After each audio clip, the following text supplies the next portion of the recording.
سیاست کے بے روزگار اس لسٹ میں جو لوگ تھے ان کو لا کے آج مشیر کانا ڈویژن بنا کے میں سمجھتا ہوں کہ اس پی ڈی ایم کی جو حکومت تھے امپورٹڈ حکومت انہوں نے گلگت بلتستان کی عوام کے منہ پہ تمانچہ مارا ہے۔ ایک دن کی یہ حکومت ہے ان کی یا یہ 1.5 سال اپنا پورا کرتی ہے، میں ایک دن ان کے ساتھ کسی ورکنگ اس پہ ریلیشن شپ پہ میں ان کی ٹیبل پہ نہیں بیٹھوں گا۔ وفاق میں جو حکومت اس وقت بنی ہے وہ کہاں کھڑی ہے؟ وہ تو میں نے کہا نا، وہ تو ایک رنگیلا 11 ایک ٹیم بنی ہے، وہ تو آپس میں ایک پیج پہ نہیں ہے۔ امجد ایڈوکیٹ صاحب لیڈ کریں اور اپوزیشن پورے کو ایک پیج میں لا کے ایک ہی بیان دیں کہ ہم عدم اعتماد پیش کریں گے، میں یہ جو کہیں میں ماننے کے لیے تیار ہوں۔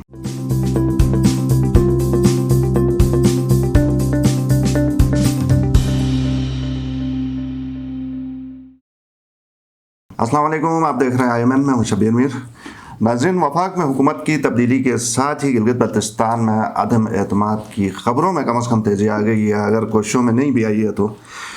اور اس کے علاوہ وہ کچھ نئی ڈیولپمنٹس ہیں گلگت بلتستان سے تعلق رکھتی ہیں۔ قمر زمان کائرہ سابق گورنر گلگت بلتستان، اب مشیر گلگت بلتستان و آزاد کشمیر، یہ تعیناتی ہو گئی ہے، اور اس کے ساتھ گورنر اب لگنے والے ہیں۔ قرہ کس کا نام نکلتا ہے، اس کے اوپر بھی بات کریں گے۔ میرے مہمان پاکستان تحریک انصاف کے سینئر رہنما اور موجودہ وزیر خوراک شمس صاحب، بہت شکریہ آپ کو۔ ہر مشکل قسم کے جو حالات ہوتے ہیں یا پھر سوالات ہوتے ہیں اس وقت ہم آپ کو بلاتے ہیں، تو آپ کا شکریہ آپ آئے۔ مجھے یہ بتائیے کہ قمر زمان کائرہ صاحب کے بارے میں تو آپ بھی بہتر جانتے ہیں، بہت بڑے کھلاڑی بھی ہیں، سیاستدان بھی ہیں، اب دوبارہ ان کے پاس بہت زیادہ گلگت بلتستان کے حوالے سے اختیارات آ گئے ہیں، تو کیا سمجھتے ہیں یہ جو عدم اعتماد کی حرکتیں ہیں یہ ان کو تقویت ملے گی کہ نہیں، آپ ان کا مقابلہ کریں گے؟ بسم اللہ الرحمن الرحیم۔ شکریہ شبیر میر صاحب، آپ کا بہت بہت شکریہ کہ آپ اکثر مجھے ٹائم دیتے ہیں۔ آپ نے پوچھا کہ وفاق کے اندر تبدیلی کے بعد گلگت بلتستان میں بھی عدم اعتماد کی تحریک یا اس ہوا میں ابھی تیزی آئی ہے، اور ساتھ آپ نے مجھ سے یہ کوشچن کیا کہ قمر زمان کائرہ صاحب کو مشیر گلگت بلتستان و آزاد کشمیر کا قلمدان سونپ دیا گیا ہے۔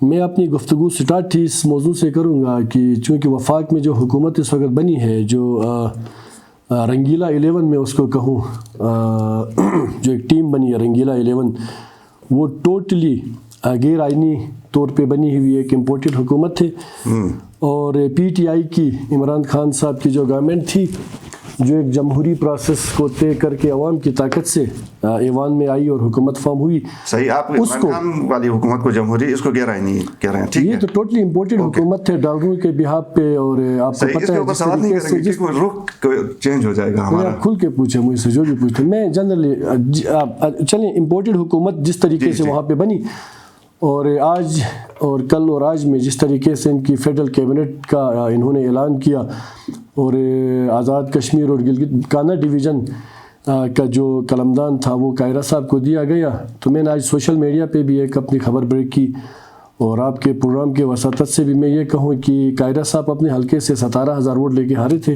ان کی ضمانت تک ضبط ہوئی تھی، اور آج لا کے گلگت بلتستان جیسی غیور قوم کے اوپر اس طریقے کے فیصلے، جو اپنی ضمانتیں ضبط کر کے اس وقت بے روزگاری، سیاست کے بے روزگار اس لسٹ میں جو لوگ تھے ان کو لا کے آج مشیر کانا ڈویژن بنا کے، میں سمجھتا ہوں کہ اس PDM کی جو حکومت ہے امپورٹڈ حکومت، انہوں نے گلگت بلتستان کی عوام کے منہ پہ تمانچہ مارا ہے۔ ان کے پاس کیا کوئی الیکٹڈ آدمی نہیں تھا جو ایسے ایک سیاسی بے روزگار کو لا کے اس کو ہمارے اوپر مسلط کیا۔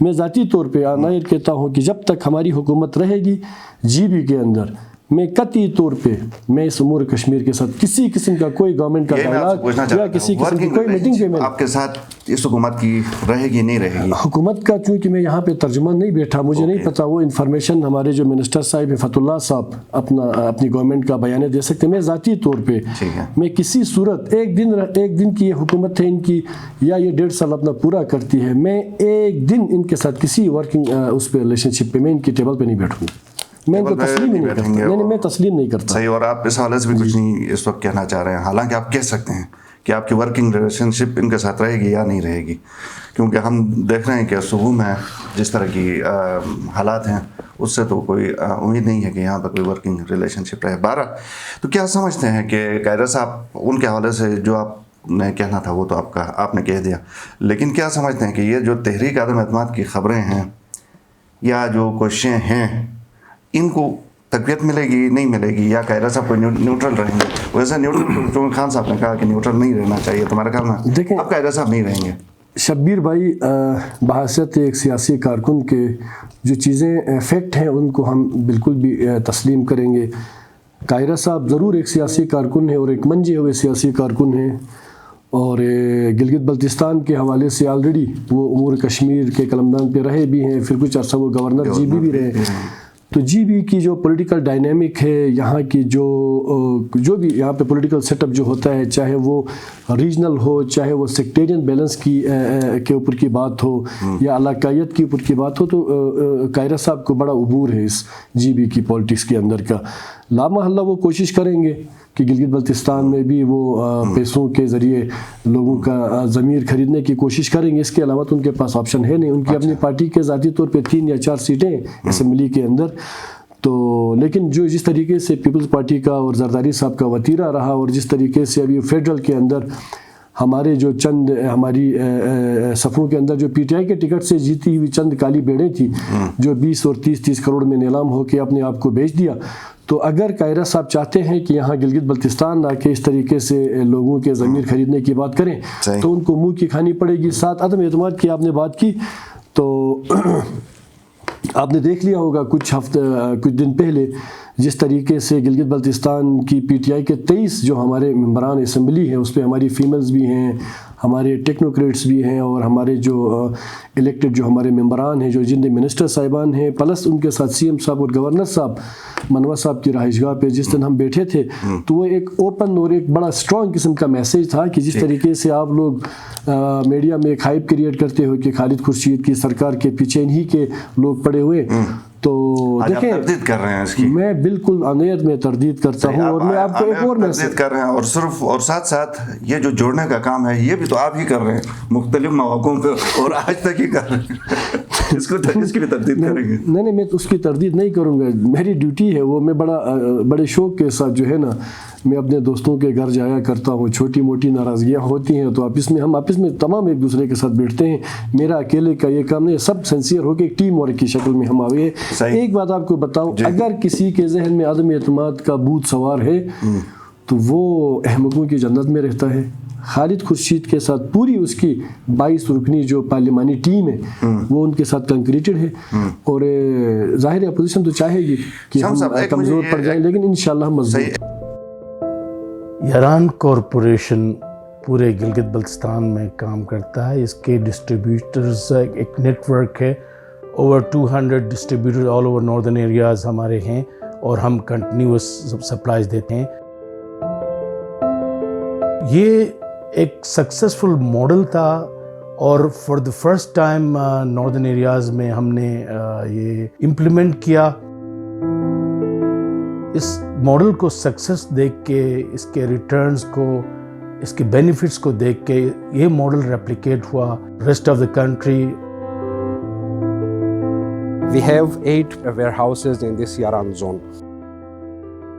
We do primary orders from the companies, and their product comes to our warehouses, and we further distribute these products to different areas of the whole GB. بہت سارے یوتھ کو ہم نے یہاں پہ انگیج کیا ایز انٹرنز، اور یہاں پہ ایکسپیرینس گین کرنے کے بعد چاہے وہ سپلائی چین مینجمنٹ ہو، فائنانس ہو، مارکیٹنگ ہو. And today I am proud to say that we have employed over 86 youth with us. Karakoram bank کا ایک سگنیفیکنٹ کنٹریبیوشن تھا ہمارے بزنس کے اسٹارٹ میں، and I am really grateful. اور no doubt Qaraqqaram Bank has played a significant role in growing, in supporting northern areas economy.